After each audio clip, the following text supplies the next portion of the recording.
like to remind the Honourable Foreign Minister of India that Osama bin Laden is dead, but the butcher of Gujarat lives. Pakistan की धरती आतंकवादियों को पैदा करने के लिए, संरक्षण देने के लिए, आतंकवाद को बढ़ाने के लिए लगातार प्रयास करती रही। बेबुनियाद बयान दिया है, वो सिर्फ पाकिस्तान के दिवालियेपन को नहीं दर्शाता, बल्कि वो उनके अपने मानसिक दिवालियेपन को दर्शाता है।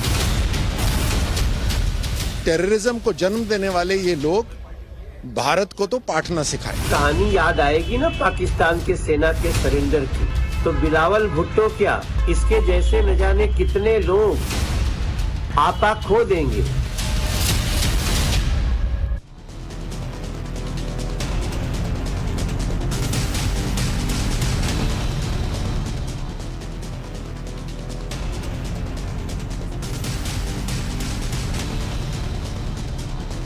नमस्कार, टाइम्स नाउ भारत पर देश के सबसे पसंदीदा डिबेट शो राष्ट्रवाद में आपका स्वागत है।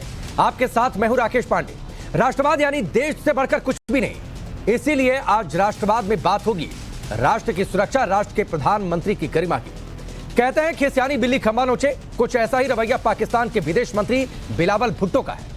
यूनाइटेड नेशन सिक्योरिटी काउंसिल में जब भारत के विदेश मंत्री एस जयशंकर ने पाकिस्तान को उन्हीं के विदेश मंत्री के सामने बेनकाब कर दिया, तो बिलावल इतने बिलबिला गए कि इनकी खुन्नस उन्होंने पीएम मोदी पर टिप्पणी करते हुए निकाली। बयान के खिलाफ देखिए किस तरीके से देश में आक्रोश दिखा। सबसे पहले वो तस्वीरें आपके सामने रखते हैं। इस बयान के खिलाफ शुक्रवार को बीजेपी ने दिल्ली स्थित पाक उच्चायुक्त के बाहर जोरदार प्रदर्शन किया, तो आज पूरे देश में बीजेपी और लोग प्रदर्शन कर रहे हैं। दिल्ली, मुंबई, मध्य प्रदेश, जम्मू, देश के हर हिस्से से प्रदर्शन की तस्वीरें सामने आई।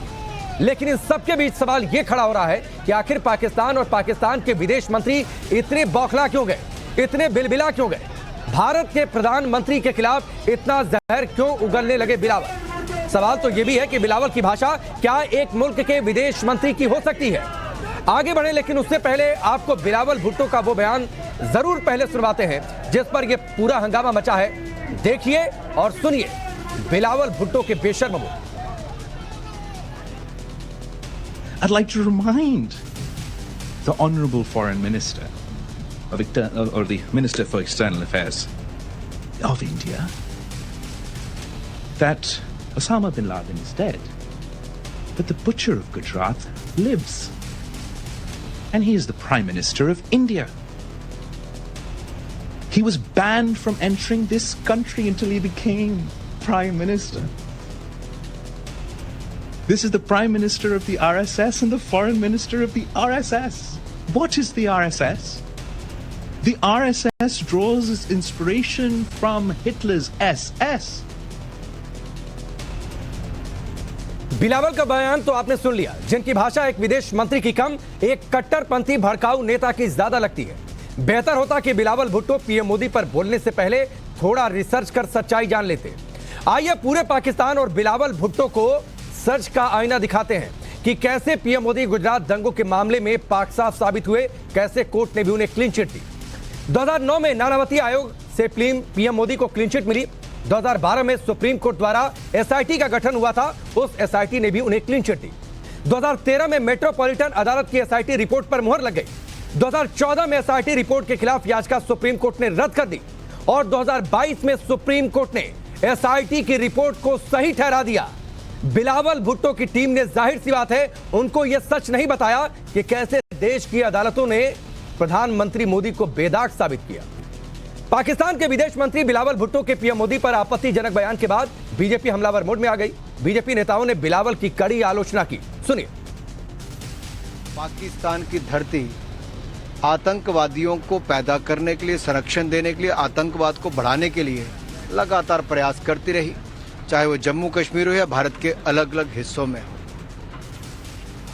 ये दुनिया से छिपा नहीं है इनकी हरकतें, इनके मंसूबे, और लगातार आतंकवाद के खिलाफ कड़ी कार्रवाई की है तो मोदी सरकार में हुई है। जिस तरीके का बेबुनियाद बयान दिया है, वो सिर्फ पाकिस्तान के दिवालियेपन को नहीं दर्शाता, बल्कि वो उनके अपने मानसिक दिवालियेपन को दर्शाता है।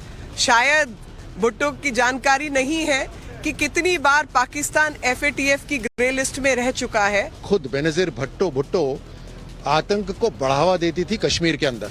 लगातार उनके भड़काऊ भाषण रेडियो पे चलते थे और कश्मीर के अंदर आतंक को बढ़ावा देने का पूरा काम करा और फाइनली वो खुद आतंकियों के हाथ मारी गई।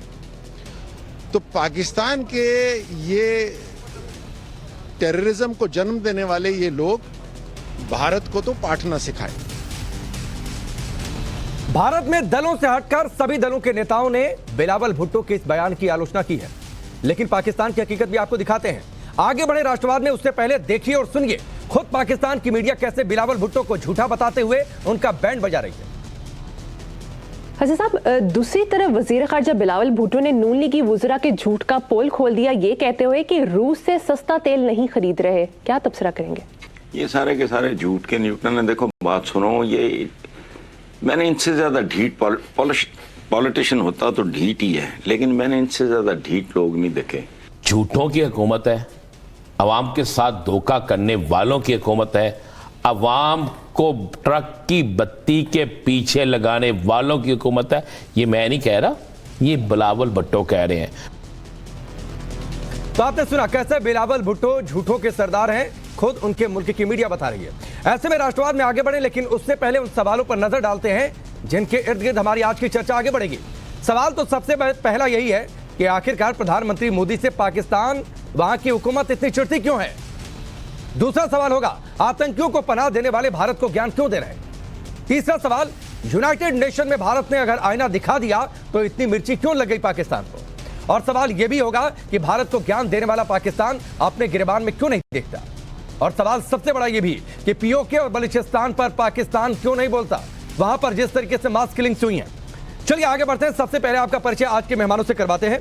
हमारे साथ आरपी सिंह है, भारतीय जनता पार्टी के प्रवक्ता, के सिन्हा साहब डिफेंस एक्सपर्ट के तौर पर, हर्षवर्धन जी वरिष्ठ पत्रकार हमारे साथ हैं, डॉक्टर इरशाद अहमद हैं जो कि पीएमएलएन, जो कि पाकिस्तान की सत्ताधारी पार्टी है, उसके नेता हैं, आरजू काजमी है पाकिस्तान के वरिष्ठ पत्रकार, फखर यूसुफ जई हैं पाकिस्तान के पत्रकार। आप सबका बहुत बहुत स्वागत है। लेकिन सबसे पहले डॉक्टर इरशाद अहमद, मैं आपके पास आता हूं। बिलावल भुट्टो ने जो बातें कही, क्या वो एक विदेश मंत्री की जुबान हो सकती है? बहुत शुक्रिया जी, मैं पहले तो आपका शुक्रिया अदा करता हूं, आपने मुझे टाइम दिया। और दूसरी बात यह है कि जो कुछ उन्होंने कहा कुछ गलत नहीं कहा। बुच्चर ऑफ गुजरात कहना मोदी के लिए कम नहीं, मैं तो बल्कि कहूंगा बुच्चर ऑफ कश्मीर भी कहना चाहिए मोदी साहब को, बुच्चर ऑफ सिख भी कहना चाहिए। इरशाद अहमद, कम्युनिटी को भी बर्बाद किया। इरशाद अहमद सुनिए, इरशाद अहमद प्लीज, मैं ओपनिंग रिमार्क्स में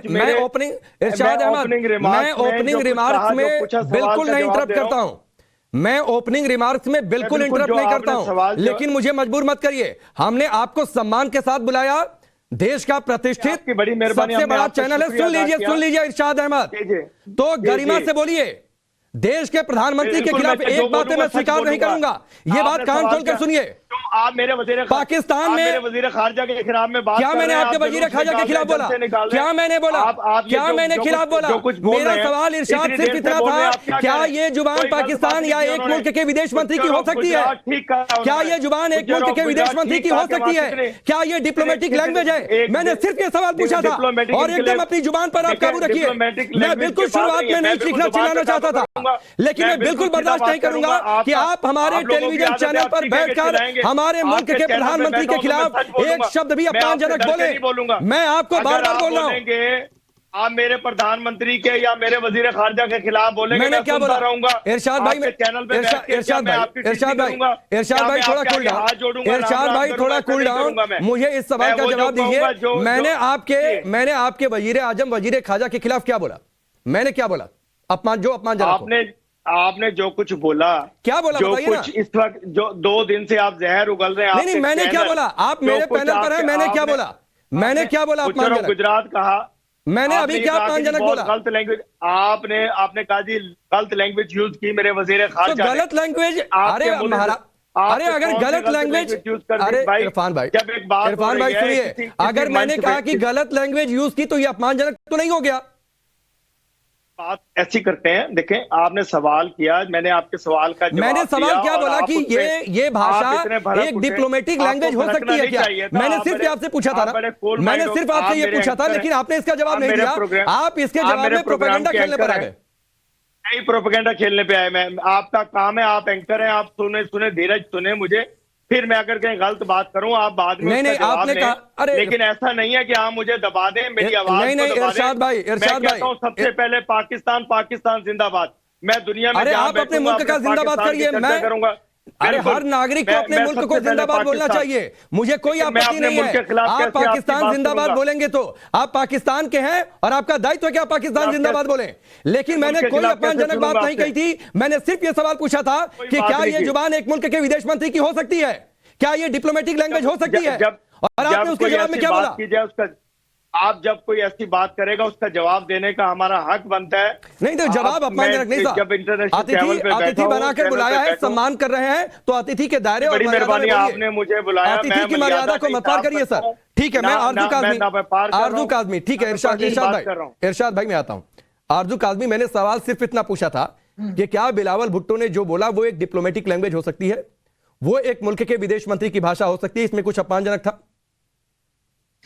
नहीं, बिल्कुल ये एक डिप्लोमेटिक लैंग्वेज हरगिज नहीं थी। और ये सिर्फ बिलावल भुट्टो जो हमारे फॉरेन मिनिस्टर हैं उनकी फ्रस्ट्रेशन दिखा रही थी। और मेरे ख्याल है उन्हें थोड़ा सा ख्याल रखना चाहिए था कि वो किस तरह से बात कर रहे हैं और किस जगह पे बात कर रहे हैं, किसके बारे में बात कर रहे हैं। मैं बिल्कुल भी सपोर्ट नहीं करूंगी उनके इस तरह से बात करने को, क्योंकि इस वक्त पाकिस्तान को भारत के साथ किसी किस्म की लड़ाई दुश्मनी नहीं दिखानी है, बल्कि इस वक्त इससे बेहतर हालात करने की कोशिश करनी चाहिए। लेकिन ऑब्वियसली यहाँ पे जो सिचुएशन है, चाहे वो इकोनॉमी की हो, चाहे वो टीटीपी को लेकर हो, चाहे अफगानिस्तान बॉर्डर को लेकर हो, ये सारी चीजें मिलकर उनको मेरे ख्याल है कुछ समझ नहीं आई और उन्होंने इस तरह की लैंग्वेज इस्तेमाल की और इस तरह की बात की जो कि एक एज अ फॉरेन मिनिस्टर उन्हें सूट नहीं करता। आरजू काजमी, आपने जो बातें कही, मैं टाइम्स नाउ नव भारत के मंच से आपके लिए क्लैप करता हूं, ताली बजाता हूं। और इरशाद भाई आपको सुननी चाहिए, ये जवाब होता है और मैंने उसमें कुछ अपमानजनक बात नहीं कही थी। आरजू काजमी आपके मुल्क की हैं, उन्होंने आपको आईना दिखाया। मैं आऊंगा आपके पास, मैं आऊंगा आपके पास, आऊंगा आपके पास, जवाब दूंगा आपको। फखर यूसुफ जी, आपसे भी यही सवाल पूछता हूं। मैंने कुछ अपमानजनक बातें कही थी और ये क्या डिप्लोमेटिक लैंग्वेज है बिलावल भुट्टो की?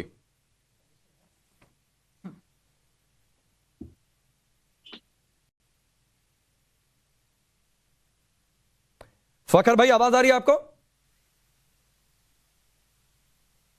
मुझे आवाज नहीं है।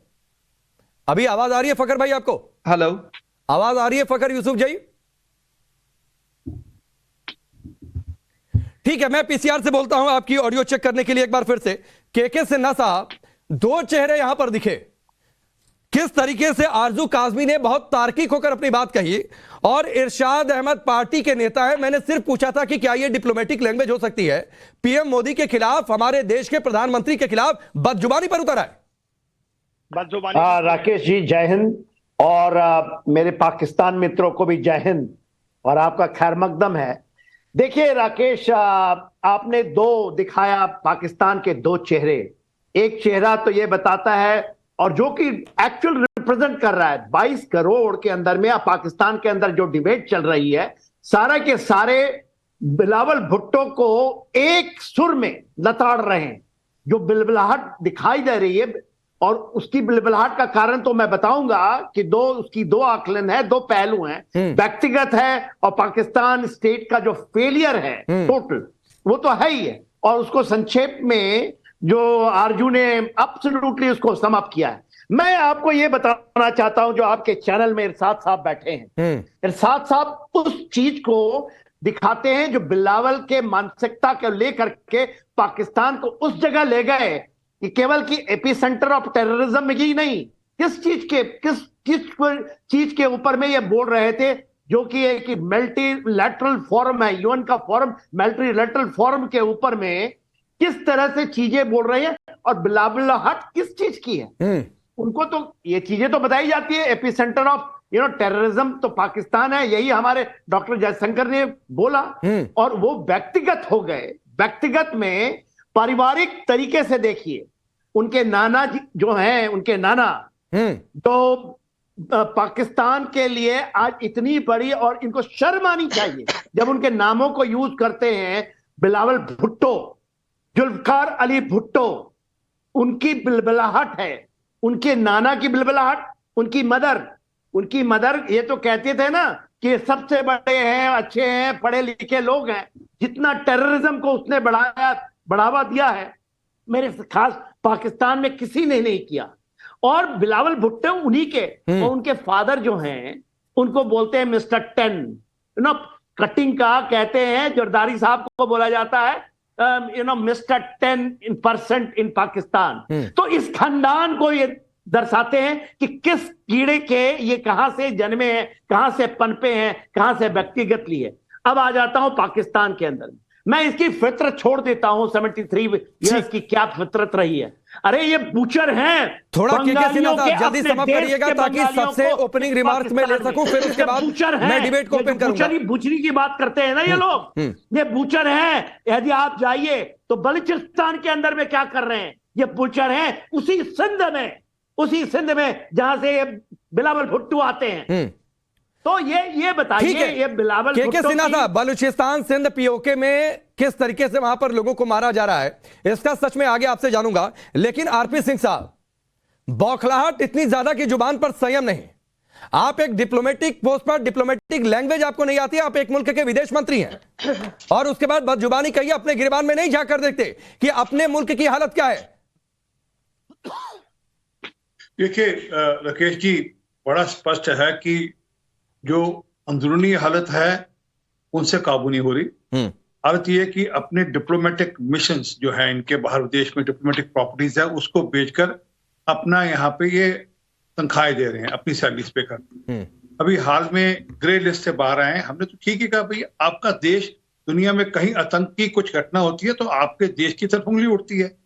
हिलरी क्लिंटन ने कहा था ना कि अगर अपने पिछवाड़े में सांप पालोगे तो आपको ही डसेगा। वही हाल सच है, ये कोई झूठ तो है नहीं। सांप मतलब आतंकवादी पालोगे तो आपको ही डसेंगे। पर जो सच ये है कि अंदरूनी हालत खराब है। वहां पर जिस प्रकार से अफगानिस्तान बॉर्डर पे जो उनके हालात हो रखे हैं सबको जानकारी है। जिस प्रकार से वहां पर तालिबान ने सिर उठा रखा है और वहां पर दो गोले चले और इनकी बात सुनी नहीं जा रही, सबको जानकारी है। परंतु जो अभी जनरल साहब कह रहे थे, सिन्हा साहब कह रहे थे, जरा याद करिए इनके नाना भुट्टो साहब को, उनके रहते हुए 30 लाख लोगों को मारा गया पाकिस्तान, ईस्ट पाकिस्तान में, बांग्लादेश में। 4 लाख महिलाओं के साथ उत्पीड़न, रेप किए गए। मतलब एक जानकारी ऐसी है कि जहां पर एक 80 साल की महिला के साथ सारी रात कई लोगों ने रेप किया। वो भी ऐसा विषय भी आता है। तो देखिए अब आप कितने आराम से सुन रहे हैं इनको, सिंह साहब को। आप हमें बोलने नहीं दिया।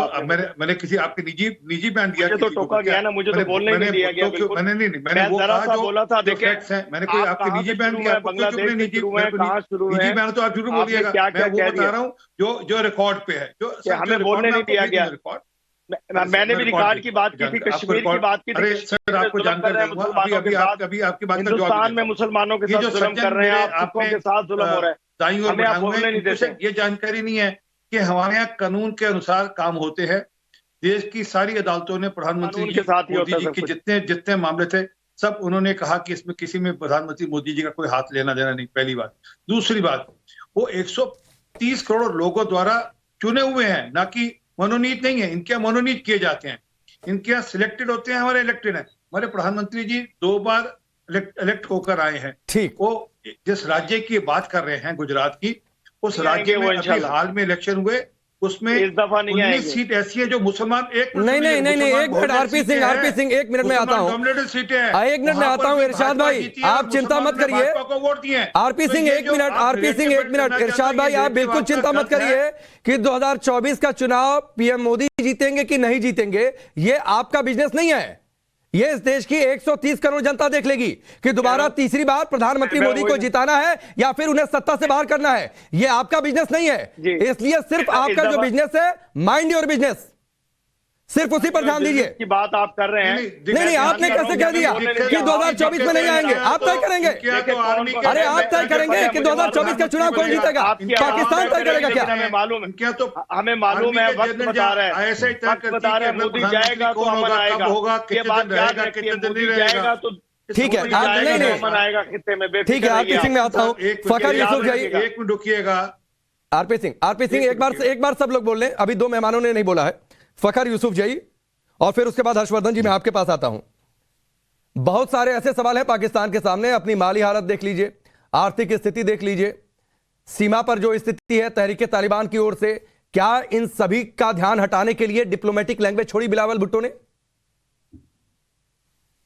सबसे पहले thank you very much and good evening to everyone.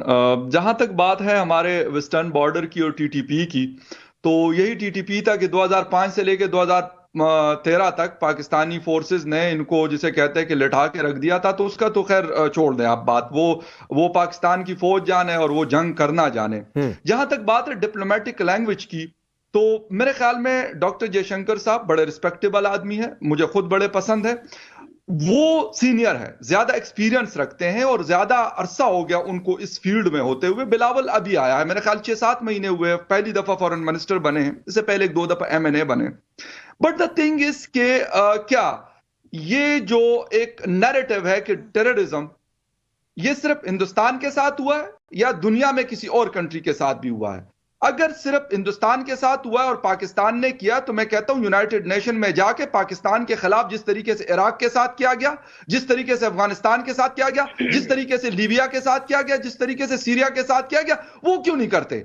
ये असल बात ये ना, ये जिसे कहते हैं ना अल्फाज की जंग। बिलावल भुट्टो, मैं नहीं कहता, मैं बिल्कुल इस चीज के फेवर में नहीं जाता कि आप किसी को गाली दें। मैं बिल्कुल, वो नरेंद्र मोदी साहब हो, वो पाकिस्तान के प्राइम मिनिस्टर या किसी और कंट्री के, ये लैंग्वेज नहीं होनी चाहिए। लेकिन क्या आप ये कर सकते हैं? अगर आप बताएं ना, आपने कहा मैदान में आए, बजाय इसके कि रोज आपने ये कहानी लेके बैठना होता है। जब कश्मीर पे बात होती है, कश्मीर पे क्यों बात ना करें? भाई सिन्हा साहब कुछ पूछ रहे हैं, उनका जवाब दे दीजिए, फिर मैं हर्षवर्धन जी का रुख करता हूं। ये बात गलत है, ये बात गलत है। बातें कर रहे हैं जैसे दूसरों सीरिया में हो गया, यमन में हो गया। पाकिस्तान की माली ये बताएं ना, पाकिस्तान को ग्रे लिस्ट में डाला, बड़े मुश्किल से तो आप निकले ब्लैक लिस्ट से आउट होने के लिए। बिल्कुल सही है, ये वो चाइना की मदद से निकले हैं। और देखिए वो वही मलेशिया, वही ना आपका कमीशन इस्लामाबाद ने, ना हमारा कमिश्नर जो है वो लग करके कहीं निकलने की चेष्टा की है। मेरे ख्याल गिले शिकवे नहीं बनते। सुने मेरी बात, रियलिस्टिक होकर बात करनी चाहिए, हिंदुस्तान को भी, न्यू दिल्ली को भी और इस्लामाबाद को। जयशंकर साहब की बात से शुरू किया। जयशंकर ने क्या बताया? बनाया हुआ बच्चों की तरह, जयशंकर साहब ने कहा की तरह लड़ना शुरू कर दिया। दिस इज नॉट एक्सेप्टेबल, किसी भी फोरम पे, किसी भी सूरत में एक्सेप्टेबल नहीं है। पाकिस्तान एक न्यूक्लियर पावर है, एक्सेप्टेबल है या नहीं है, इससे किसी को कोई फर्क नहीं पड़ता। न्यू दिल्ली में कितना एहतजाज बीजेपी कर रही है या नहीं कर रही है, इससे पाकिस्तान को कोई फर्क नहीं पड़ता। नहीं, पाकिस्तान को तो इससे भी फर्क नहीं पड़ता। फर्क नहीं पड़ता साहब। कि आपके देश के अंदर में मोदी की पूजाएं हो रही है, वो कहते हैं कि मोदी ऐसा लोग हो। इमरान खान गद्दी छोड़ने के बाद मोदी के सवेरे शाम दोपहर गुन गाते हैं कि ऐसा होना चाहिए। नहीं, और सिर्फ इमरान खान नहीं, सिर्फ इमरान खान नहीं, पाकिस्तान की जनता भी सिन्हा साहब गुन गाती है। मैं एक टिप्पणी, सिन्हा साहब मैं आता हूं, एक टिप्पणी हर्षवर्धन जी की ले लूं, फिर मैं उसके बाद कुछ तस्वीरें भी दिखाऊंगा बिलावल भुट्टो की तरह। ठीक है हर्षवर्धन जी, आपने कह दिया 8 महीने से। ठीक है सिन्हा साहब, भाई जब आप सत्ता में रहते हो तब तो ये कहते हो, जब चले जाते हो तो देखिए ना। ठीक है सिन्हा साहब प्लीज थोड़ा सा शांत हो जाइए। हर्षवर्धन जी माफी के साथ मैं थोड़ी देर से आपके पास आ रहा हूं, लेकिन बलूचिस्तान में, सिंध में किलिंग हो रही है, उस पर कोई स्टेटमेंट नहीं सर। पाकिस्तान की माली हालत पर खुद कुछ नहीं बोलते। चाइना के उइगर मुसलमानों को लेकर बातचीत की जाए तो जुबान सिल जाती है, वहां पर कुछ जाकर नहीं बोलते। लेकिन बदजुबानी कह दीजिए तो प्रधानमंत्री मोदी के खिलाफ इतनी नफरत लाते कहां से बिलावल? देखिए राकेश जी, इस सवाल का जवाब वो घंटों की बहस के बाद भी शायद नहीं मिलेगा, लेकिन इसको एक लाइन में अगर समअप करना चाहें तो ये हमारे बदतमीज बच्चे हैं जिनकी मांग हमें नहीं माननी चाहिए थी 1947 में। ये अलग मुल्क होने की हैसियत नहीं रखते। इतने वर्षों के बाद भी इनको तमीज नहीं आई कि एक देश कैसे चलता है, और वो ये भी नहीं सोचते कि जो लोग उनके साथ अपना घर द्वार छोड़कर हिंदुस्तान से चले गए, जो लोग वहां ये इस उम्मीद में बैठे हैं कि आज नहीं तो कल कोई नेता आएगा। और ये मैं बता दूं, ये बिलावल वगैरह ऐसे लोग हैं जो विदेशों से पढ़कर आए, इनका आधा समय बचपन से लेकर जिसको जवानी कहते हैं तब तक वो विदेश में ही रहे, बहुत कम समय ये पाकिस्तान में रहने वाले लोग हैं। और ऐसे लोग जब इस तरह का बयान यूनाइटेड नेशंस में देते हैं तो इनके आप चेहरे को देखिए। मैं तो कहूंगा कि उस बयान को हर पाकिस्तानी ध्यान से सुने। किस तरह से वो लग रहा है कि जैसे ठीक है यार, चलो कुछ बोल देते हैं, हमारी कोई कुव्वत तो है नहीं, हमारे अंदर कोई क्षमता है नहीं, चलो प्रधानमंत्री नरेंद्र मोदी पे बोलेंगे तो कुछ दिन के लिए बिलावल भुट्टो का कद बढ़ जाएगा। वो लोग हैं जिनको लगता है कि चलो ठीक है, इसी बहाने सही हमारी कुछ चर्चा हो जाए। और यहाँ कुछ बातें तो दुनिया कहती है ना। अभी फकर भाई कह रहे थे कि भारत अगर कह रहा है अकेला पीड़ित नहीं है भैया, दुनिया के मुल्क इस्लामिक आतंकवाद से पीड़ित हैं, इस्लामी मुल्क भी पीड़ित हैं। भारत जब तक कहता रहा किसी ने नहीं सुना। अमेरिका की स्थिति खराब हुई, उसके यहां धमाके हुए तो सुनने लगा। भारत की बात अब क्यों प्रधानमंत्री की बात मुश्किल कर रही पाकिस्तान के लिए, इसको समझिए। अभी तक मुश्किल नहीं करती थी, लेकिन अब उनको लगता है कि एक ऐसा नेता भारत में खड़ा है जो बर्दाश्त नहीं करता है, जो आतंकवादी ठिकानों को घुसकर ध्वस्त कर देता है, जो इनके सारे मंसूबे यूनाइटेड नेशंस में चीन की गलबैयों के बाद भी ध्वस्त कर देता है। और जो सबसे बड़ी बात कि इनके लिए आतंकवादी होने की बात ये कोई भारत के नेता ने नहीं कही थी। इमरान खान ने अमेरिका में जाके कहा था कि हमारे यहाँ 30 से 40 हजार आतंकवादी हैं, 30 to 40,000 टेररिस्ट। इरशाद अहमद को आतंकवादियों का पता ठिकाना पता करना चाहिए। ये इससे बात नहीं बनेगी कि अपने नेता की तरह बिलावल भुट्टो की तरह मूर्खता भरा बयान ही देते रहे, इससे कुछ बात नहीं बनने वाली। और इस तरह की शर्मनाक हरकत करने के बाद वहाँ का नौजवान, वहाँ की जनता बिलावल इरशाद अहमद, हर्षवर्धन जी एक मिनट, इरशाद अहमद एफएटीएफ में कौन ग्रे लिस्ट में गया था? 26/11 किसने करवाया? पठानकोट में अटैक किसने करवाया? हमारी संसद पर अटैक करने वाले कहां से आए थे? 10 उदाहरण दूं क्या? मसूद अजहर कहां? ओसामा बिन लादेन कहां मारा गया? आप आतंकवाद पर ज्ञान देंगे हिंदुस्तान को? आपकी हैसियत नहीं है, हैसियत नहीं है कि आतंकवाद पर आप कम से कम ज्ञान दें हिंदुस्तान को। इतना समझिए इरशाद भाई। और इसका बेहतर जवाब आरपी सिंह और के सिन्हा साहब देंगे। आतंकवाद पर ज्ञान देने की स्थिति में नहीं है, कम से कम आतंकवाद पर ज्ञान देने की स्थिति में नहीं है। नहीं, आप हमारे साथ बैठे हैं, चर्चा कर रहे हैं, बहुत स्वागत है। आपके लोग अतिथि हमारे यहाँ भगवान होता है, लेकिन दायरे और मर्यादा में रहकर साहब, मर्यादा पार करके नहीं, हम पकड़ते हैं, मर्यादा पार करके नहीं। के सिन्हा साहब, ठीक है, आरपी सिंह मैं आपके पास आऊंगा, लेकिन के सिन्हा साहब जरा पाकिस्तान कैसे टेरर एक्सपोर्ट करता है और क्या पाकिस्तान इस स्थिति में है कि आतंकवाद को लेकर ज्ञान दे हिंदुस्तान को? जरा इनको सबक, इनको आईना दिखाइए। देखिए राकेश जी, ये पाकिस्तान के अंदर में तो इनकी जो हर्ष है आज के दिन में पूरे फोरम में, जब बिलावल जाते हैं तो इनको जूते खाने पड़ते हैं, बातें सुननी पड़ती है। बिलावल किस चीज की है? देखिए, जो आप कह रहे हैं इनको थोड़ा आईना दिखा दूं, इनको ऐना मैं ये दिखाता हूं कि जिस फोरम में मल्टीनेशनल फोरम वो हो, बायलैटरल फोरम में वो हो, दिए जा रहे हैं, मुझे बोलने नहीं दिया। अरे साहब सुन ले ना मेरी बात। मैं आपको बड़ा शीशा दिखाऊं। हाँ, आपको क्या आईना दिखाऊंगा आपको? देखिए, उसामा बिन लादेन नहीं, उसामा बिन लादेन नहीं, ISI। देखिए, आज के दिन में जितने भी टेररिज्म का है, कोई भी फैक्शन यदि टेररिज्म का है, अल-कायदा, ISIS, आप किसी की भी नाम ले लें, ये उसकी जो धरती है एपी सेंटर। और ये मैं नहीं कहता, यूएन की रिपोर्ट पढ़िए ना, मैं आपको डॉक्यूमेंट भेजता हूं, पूरा का पूरा इनके ऊपर रिपोर्ट है। एफएटीएफ की एक पूरी रिपोर्ट है कि कितने इनके तंजीमें, 67 तंजीमें हैं इनके पास। ये 1-2 तंजीमें नहीं है साहब। नहीं, के सिन्हा साहब, जो सबूत आपकी रिपोर्ट के क्या पढ़ेंगे? हमने तो आतंकवादी हमलों के सबूत दिए, उस पर कोई अभी तक कार्रवाई नहीं हुई। आरपी सिंह आप कुछ बोल रहे हैं, फिर मैं आजू काजमी आपके पास आता हूँ। ठीक है सिन्हा साहब, एक मिनट, सिन्हा साहब राकेश जी की है ना। ठीक है सिन्हा साहब, आरपी सिंह आप कुछ बोल रहे थे। देखिए, अभी आपके जो मित्र आपके बुलाए हैं पाकिस्तान से, इरशाद अहमद साहब, वो कह रहे थे कि आप क्या कर लेंगे, हमारा क्या होगा। सर, आप भूल गए अयाज साहब को? कुछ नहीं क्या बोला था अयाज सादिक ने? पेंट गीली थी आपके जनरल साहब की। मुझे मुंह मत खुलवाइए, मैं नहीं कह रहा, ये उनके शब्द हैं कि पेंट गीली थी जनरल साहब की, अभिनंदन को नहीं भेजा तो क्या होगा, ये जानकारी आपको है। इसलिए बोलने से पहले 10 बार सोचिए।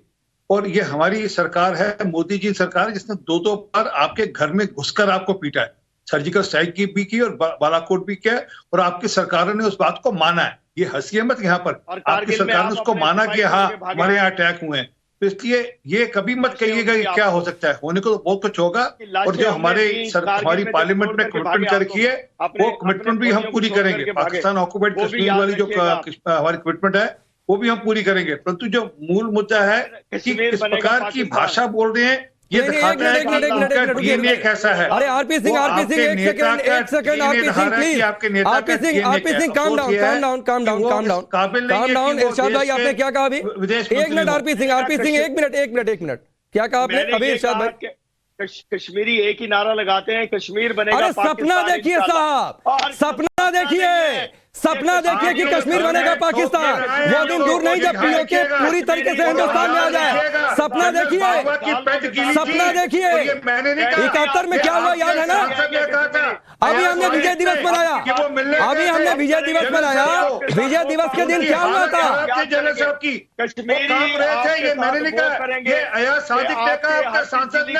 पार्लियामेंट में खड़े होकर कहा कि आपके आरपी सिंह जनरल साहब की हालत खराब थी। आरपी सिंह एक मिनट मैं आरजू काजमी के पास जाना चाह रहा था। अरे सुनिए इरशाद भाई सुनिए, 71 की जंग याद है ना क्या हुआ था? पाकिस्तान टूटा था कि नहीं टूटा था? पाकिस्तान टूटा था कि नहीं टूटा था? बांग्लादेश बना था कि नहीं बना था? आपको पता मत उकसाइए इंडियन आर्मी को, मैं बार बार कह रहा हूं आपको, और मैं इस पर नहीं चर्चा कर रहा था। अच्छा मैं आरजू के पास रुक करूं, सुनिए अरे सुनिए ना था, अरे सुनिए इरशाद भाई सुनिए प्लीज। आप नेता है ना पाकिस्तान के लोगों की तरक्की आपके जिम्मे है ना, रूलिंग पार्टी है ना। अरे सुनिए ना भाई, अरे सुनिए, पाकिस्तान के लोगों की पर कैपिटा इनकम क्या है जरा बताइए। मैं आप मुझे ये छोड़िए, आप पाकिस्तान की नहीं, अरे आप नेता हैं, बताइए ना पाकिस्तान के लोगों की पर कैपिटा इनकम क्या है? पाकिस्तान की जीडीपी इस समय क्या है? आप बताएंगे? अरे नहीं, आप बताइए मुझे पहले। मेरे मुल्क की छोड़ दें। अरे नहीं, मैं आपके मुल्क के लोगों को, आपके मुल्क की आवाम को आईना दिखा रहा हूँ कि आप जो नेता चुनते हैं ना, आप जो नेता चुनते हैं वो पाकिस्तान की आर्थिक स्थिति के बारे में नहीं बात करेंगे, वो सिर्फ इंडिया की बात करके, कश्मीर की बात करके, मोदी के खिलाफ जहर उगलकर आपका ध्यान भटकाना चाहते हैं। ये मैं पाकिस्तान की आवाम को दिखाना चाहता हूं। आपको नहीं पता है पाकिस्तान की पर कैपिटा इनकम? हमें क्या जरूरत है? पाकिस्तान में दवाओं का स्टॉक कितना है बताएंगे? खुद उसको हटाएंगे। अब मैं ये बता रहा हूं कि मोदी ने जो कुछ आपके लोगों के साथ, अरे मोदी की चिंता छोड़ दीजिए, मोदी अगर इस देश के लिए काम नहीं करेंगे तो यहाँ की जनता उन्हें सत्ता से बाहर कर देगी, उसकी चिंता आप छोड़ दीजिए। कांग्रेस ने 70 सालों तक शासन किया, वो बाहर गए, तो एक दिन प्रधानमंत्री मोदी भी चले जाएंगे। किसने भेजा था आपको बता दीजिए जरा। मैं आरजू के पास जाता हूँ। हमारा मुल्क कैसे चल रहा है? अरे सुन लीजिए इरशाद भाई, ना, मैं बिल्कुल इस बात की चिंता नहीं कर रहा हूँ कि आपका मुल्क कैसे चल रहा है। मैं सिर्फ आपके मुल्क के आवाम को आईना दिखा रहा था। आरजू काजमी एक मिनट, इरशाद भाई रुक जाइए प्लीज। आपका आईना मैंने आपकी आवाम को दिखा दिया। आरजू काजमी कश्मीर की बात करके ध्यान भटकाएंगे, मोदी पर विवादित टिप्पणी करेंगे, सीमा पर तनाव पैदा करेंगे। नेता आवाम क्यों चुनती है? आर्थिक स्थिति बेहतर करो, डेवलपमेंट करो, कर्जे से बाहर निकालो। देते हैं इमरान खान भी हर वक्त जो है वो आपके चाहे फॉरेन मिनिस्टर हो चाहे प्राइम मिनिस्टर हो रिकॉर्ड पे मौजूद है। मैं अपनी तरफ से नहीं कह रही, आप लोग निकाल के देख सकते हैं। इमरान खान ने कहा है इंडियन प्राइम मिनिस्टर के लिए कि जी उनके ऊपर कोई करप्शन का केस नहीं है, उनकी कोई पैसा बाहर नहीं रखा हुआ, और इसी तरह से उन्होंने फॉरेन मिनिस्टर की भी कई बार तारीफ की। और यही चीजें जो गवर्नमेंट से बाहर निकलता है वो शुरू कर देते हैं, लेकिन गवर्नमेंट में आने के बाद जाहिर है कि इनसे बाकी की चीजें हैंडल नहीं होती। चाहे उसमें इकोनॉमी हो चाहे फॉरेन पॉलिसी हो, कोई चीज भी जब मैनेज नहीं होती और पब्लिक शोर मचाती है तो उसके जवाब में अटेंशन डाइवर्ट करने का एक यही सॉल्यूशन है कि आप भारत के बारे में कोई स्टेटमेंट दे दीजिए, या फिर ये कह दीजिए कि आजकल तो खैर टीटीपी ने भी काफी मसरूफ रखा हुआ है, उन्होंने भी काफी बिजी कर दिया अफगान बॉर्डर ने भी, लेकिन फिर भी इंडिया की तरफ जो है वो इस किस्म की स्टेटमेंट देने से लोग जो है थोड़े टाइम के लिए इंडिया की तरफ देखने लगते हैं और अपने जो असल इश्यूज हैं उस पे बात ये लोग नहीं कर पाते, इसीलिए इस किस्म की हरकत करते हैं। लेकिन मैं फिर भी यही कहूंगी कि ये टाइम ऐसा नहीं है, भारत के साथ हमें टर्म्स बेहतर करने चाहिए, उनके साथ हमें ट्रेड आरजू काज़मी मैं दोबारा एक शो में आपके लिए क्लैप कर रहा हूं। आरजू काज़मी मैं दोबारा आपके लिए क्लैप कर रहा हूं कि आपने कम से कम अपने मुल्क की आवाम को सच दिखाया। फखर यूसुफ जई आप मुस्कुरा रहे थे जब मैंने आता हूं आरपी सिंह आपके पास, जब मैंने आपके नेता से यह पूछा था कि पाकिस्तान की पर कैपिटा इनकम क्या है, मैंने इसको हिंदुस्तान पाकिस्तान या फिर बहुत एग्रेसिव डिबेट बनाना चाहता था। मैंने सोचा थोड़ी लॉजिकल बात कर ले, लेकिन यह बात इनको हजम नहीं हुई। नहीं, पर कैपिटा इनकम हमारे बहुत सारे जो यहाँ पे मिनिस्टर इरशाद साहब बेचारे तो खैर अब एक पार्टी के लिए काम करते होंगे, बट नहीं, रूलिंग पार्टी है ना, कम से कम उनको भी बहुत दफा नहीं पता होता चाहिए, उनको नहीं पता होता। अफसोस है, ये अफसोसनाक है, ये बिल्कुल आपसे मैं एग्री करता हूं कि अगर एक यहाँ के हमारे मिनिस्टर्स होते हैं, उनके पास मिनिस्ट्री होती है, लेकिन उनको अपने मिनिस्ट्री के बारे में नहीं इंफॉर्मेशन होती। मैं कमेटी की मीटिंग्स को कवर करता हूं, मतलब वहां देख के और वहां उनकी बात सुन के तो मतलब हैरानगी होती है कि यार क्या कर रहे हैं। आते हैं मुद्दे की तरफ के पाकिस्तान और हिंदुस्तान के ताल्लुकात। यार बात यह है कि हर कोई अपना अपना अफसोस के साथ चूरन बेचता है। मैं कहता हूं कि इस चीज को सही, फकर साहब बड़ा अच्छा बात बता रहे थे, चूरन बेचता है। उसके बाद हुकूमत खत्म होती है ना, नया इलेक्शन होगा, उसके बाद हुकूमत आएगी तो उसके बाद सोचा जाएगा कि यार हिंदुस्तान के साथ हमने क्या करना है, ये क्या करना है। तो एक एग्रेसिव मूड के साथ अब वो जाते हैं, क्योंकि यहाँ पे भी मैं जब आपके शो से पहले देख रहा था तो सोशल मीडिया पे लोग कह रहे हैं कि जो उनके जो नाना थे जुल्फिकार अली भुट्टो साहब, तो उसकी तरह का एक एग्रेसिव मूड में उन्होंने यूनाइटेड नेशन में किया था। सर उस वक्त जो जुल्फिकार अली भुट्टो साहब ने किया था वो एक और सिचुएशन में किया था, एक और चीज थी, और उस वक्त पाकिस्तान की पावर मैं कहता हूं बहुत ज्यादा थी। ये माननी पड़ेगी, हिंदुस्तान उस वक्त कहीं पे नजर नहीं आता था, लेकिन पाकिस्तान की हर फोरम पे सुनी जाती थी। अब मसला ये कि हमने ये चीज हिंदुस्तान के साथ रखे या ना रखे, बाकी वर्ल्ड है, हमारे नेबरिंग कंट्रीज हो या हमारे जो ओआईसी के कंट्रीज हो या बाकी कंट्रीज हो, उनके साथ हमने स्टेबिलिटी लेके आनी, और स्टेबिलिटी लाने के लिए हमने फोकस करना है अपनी इकोनॉमी के ऊपर। इकोनॉमी स्ट्रांग होगी, जेब में पैसा होगा, बिलीव मी कुछ भी नहीं होगा। फिर नहीं, बिल्कुल सही बात है। इसीलिए फकर भाई मैंने सवाल पूछा था आपके नेता से, रूलिंग पार्टी के नेता से, कि कितना अपने लोगों के बारे में वो सोचते हैं। जरा बता दें पाकिस्तान की पर कैपिटा इनकम जीडीपी क्या है, लेकिन साहब उन्हें जानकारी नहीं है। नहीं, मैं आपको पता होगा, आप वरिष्ठ पत्रकार हैं, आपको पता होगा, मुझे आपसे नहीं जानकारी चाहिए। मैं भी रिकॉर्ड लेकर आया, मैं भी रिसर्च करके आया, मैं भी बता सकता हूं पाकिस्तान की, लेकिन मैं उस पर नहीं, मैं सिर्फ आपके मुल्क की आवाम को आईना दिखाना चाहता था। एक आईना और इरशाद भाई मैं आपको दिखाता हूं, आपने जिस कश्मीर को लेकर जो सब्ज़बाग सपने देख रहे हैं ना, उस कश्मीर की एक तस्वीर दिखाता हूं। देखिए कैसे वहां पर लोगों ने आपके बिलावल भुट्टो के खिलाफ प्रदर्शन किया है, वो भी तस्वीर है, और मैं आपको सुनवाता हूं कि जो आप ये अपने लोगों का मूड डाइवर्ट करते हैं ना, पाकिस्तान के लोग कहते क्या है। पहले यह तस्वीर देखिएगा, अगर आपके सामने चैनल चल रहा हो, जम्मू कश्मीर में लोग सड़कों पर हैं और बिलावल भुट्टो का पुतला जला रहे हैं। ये हमारे जम्मू कश्मीर की तस्वीर है, ये आपके कब्जे वाले कश्मीर के इलाके की तस्वीर नहीं है। हालांकि वहां पर भी मोदी मोदी के नारे लगते हैं, वहां पर भी मोदी मोदी के नारे लगते हैं, आपके बलूचिस्तान में भी मोदी मोदी के नारे लगते हैं, वो छोड़ दीजिए। लेकिन ये कश्मीर जो इधर है ना, उधर वाला भी कश्मीर हमारा है, लेकिन जो अभी कश्मीर इधर है उसकी तस्वीर देख लीजिए, वहां पर किस तरीके से बिलावल भुट्टो पाकिस्तान का झंडा वहां पर जलाया गया, ठीक है, और पाकिस्तान मुर्दाबाद बोला गया। अब मैं आपको सुनवाता हूं आपके मुल्क की आवाम क्या कह रही है, अपनी लीडरशिप से कितनी नाराज है। जरा एक बयान वो भी सुनवा दीजिए, फिर मैं आगे बढ़ता हूं।